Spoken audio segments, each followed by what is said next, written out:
All right, Alexander, let's do an update on what's going on in Myanmar and the protests that are not ending. They are not ending. I am reading an article here, a title from the Herald, which says the death toll mounts in Myanmar, but protesters remain defiant. So we had a military coup. We have Aung San Suu Kyi, who's been imprisoned, and from what I understand, we don't really know exactly where she's located.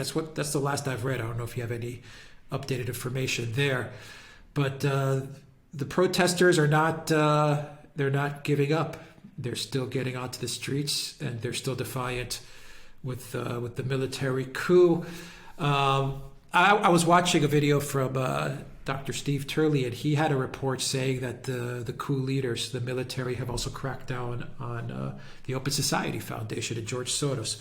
And there were some claims that Aung San Suu Kyi had a connection with Soros, which I can understand those claims, but they strike me a little bit bizarre because even though liberals at one point championed Aung San Suu Kyi, when they found out that she was actually a very she was very nationalist in her views. And when the liberals found out about that, they actually distanced themselves from her. So the connection between Open Society Foundation and Aung San Suu Kyi strikes me as a little strange.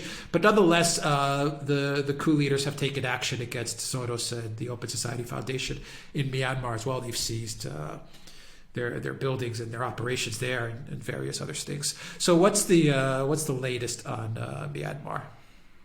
First of all, you're absolutely right. The protests still continue, and there's been growing violence and an increasingly tough crackdown from the security forces. Now, always the danger in Myanmar is that the military will decide to actually deploy troops to disperse the protests. Hasn't yet done so on any significant scale. Up to now, it's been leaving it to the police to do. But if the army actually deploys in the cities, and by the way, the Myanmar army, the Tatmadaw, is extremely tough and disciplined, and its troops consist of contract volunteer soldiers. It's not a conscript army, and it has a tradition of carrying out orders. If it is deployed in the cities, as it has been in the past, then I'm afraid we could see things take a very violent turn indeed. And we must hope that it doesn't actually come to that.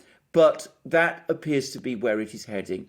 Secondly, you're absolutely right about Aung San Suu Kyi. Her father was a patriot and a nationalist, and was the person who led Myanmar, Burma as it was then called, in its quest for independence from the British Empire. And he is revered in Burma, in Myanmar, as a national hero.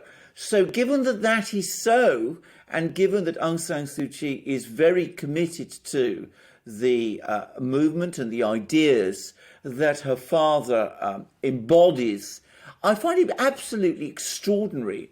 I find it really strange that people should be surprised that she is a Myanmar patriot and nationalist, because that is, in fact, what she has always been throughout her career.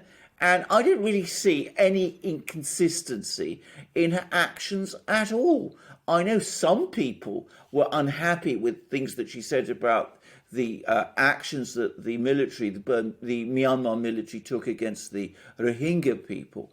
But if they'd actually followed Aung San Suu Kyi's policies and ideas through her life, they would have realised that they were completely consistent with her positions on that issue, were completely consistent with all the others.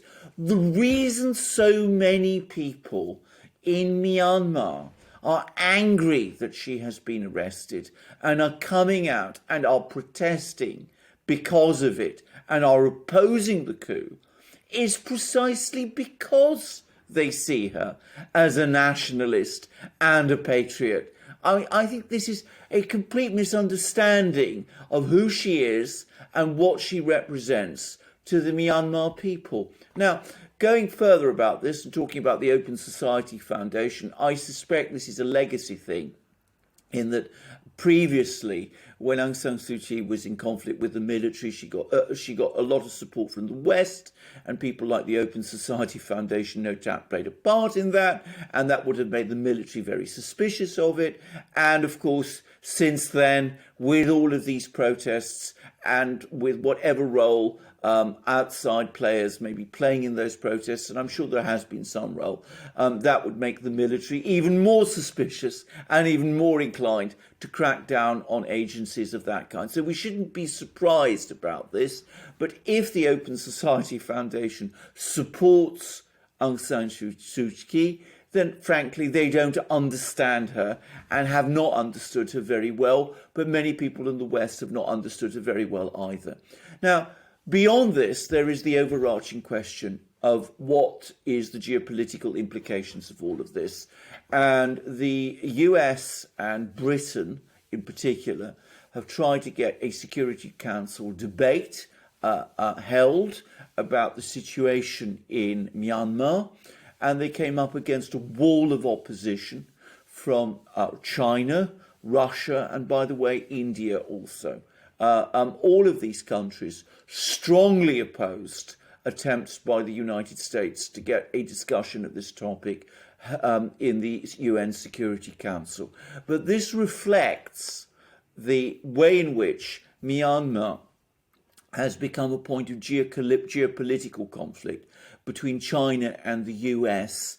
And the US has been busy trying to spread accounts that China is in some way or form behind this particular coup.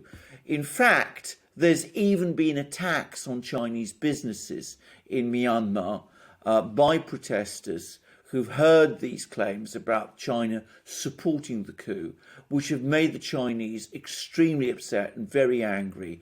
And there was a blistering editorial about this in Global Times, which is China's semi-official English language newspaper.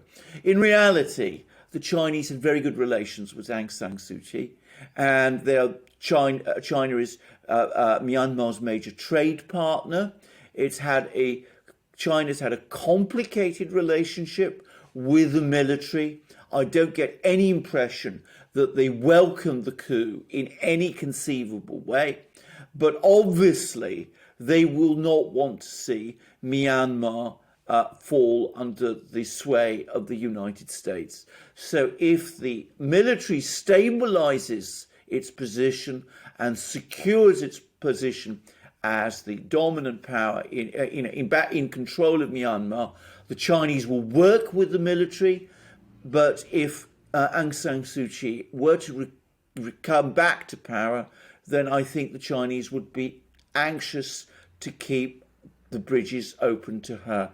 They've gone out of their way to say that they are completely not involved in this and that they are neutral in this conflict between the two sides. So we have this pressure from outside, China looking very uncertain, very hesitant about what it's doing. The United States are criticizing the coup strongly, trying to embarrass China, in effect, by getting discussions about Myanmar in the Security Council. China pushing back, finding allies, obviously, from Russia, but perhaps unexpectedly from India also on this topic. India is also a neighbor of Myanmar and is concerned about stability there, and also does not want to see this issue internationalized. And last but not least, Aung San Suu Kyi's own fate. I know absolutely nothing about it. I have no idea where she is, but I have no doubt that the military, of course, know where she is and are making sure that she that she's at no risk and in no danger. Okay, so it's safe to say that for China and India, this is much more important than for the United States. So I would imagine that they're taking this a lot more seriously, even though they say they're not going to get involved. I imagine that their influence is much greater than the United States is, and I imagine they're going to push back much harder if there is any type of interference from the United States, because just from a proximity level, this is a much more important country that affects the region, which is their backyard, especially when we're talking about India, but also for China as well.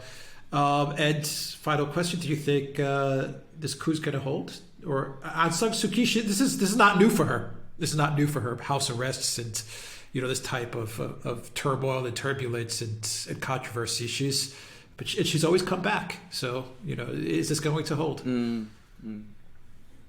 Right, let's talk about this. There is no doubt at all that China and India have far more influence in Myanmar than the United States does, and China especially has much more influence than the United States does. China can talk to both sides. It's able to talk to the military, even though, as I said, they've had a tetchy relationship with the military in the past, and they've shown that they can talk to Aung San Suu Kyi. I mean, they've been able to do that in the past. India also can to some extent. The United States isn't able to talk to the military in this situation. So, of course, the Chinese and the Indians are far more concerned about Myanmar than the United States is.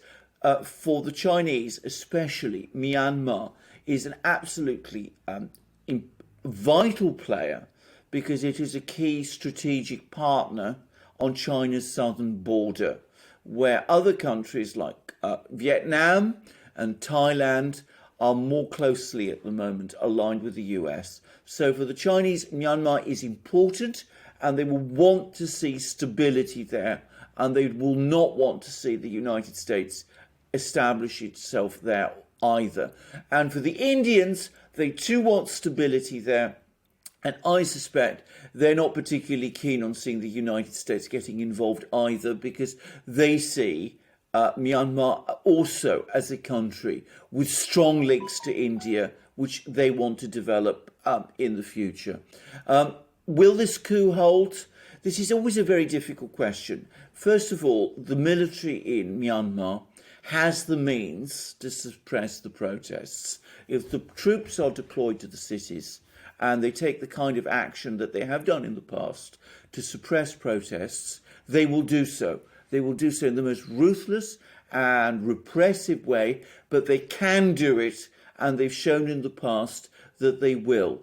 I think on balance, the military, who are very tough people, are probably willing to do that. And if the protests continue and even escalate, they will do them. So that suggests to me that in the short to medium term, at least, the coup probably will hold. At the same time, I think the military seriously underestimated Aung San Suu Kyi's support. I think they didn't expect the protests to be so big or so widespread or to last as long as they have done.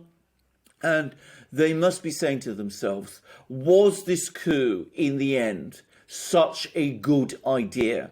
After all, the constitution preserved the military's position as a kind of state within Myanmar. Aung San Suu Kyi, in many respects, tried to work hard to maintain good relations with the military, even though she'd had obviously many problems with them in the past. Institutionally, the military was very strong and practically ran the country. So I'm not sure that they've achieved very much in the end through this coup. And it may be that at some point in the future, perhaps not the immediate future, they will say to themselves, well, in spite of whatever steps we feel we have to take to crack down on people in Myanmar, after we've achieved that kind of control again, maybe it is in our own interests to talk to Aung San Suu Kyi, to ensure stability in the country, to make sure that investment returns to the country, which at the moment is practically dried up, and maybe also because we don't want to be totally dependent on China, which we are if we are a coup government in opposition to the West. So I think in the long term, I personally would not be surprised if we saw Aung San Suu Kyi back, just as we have in the past.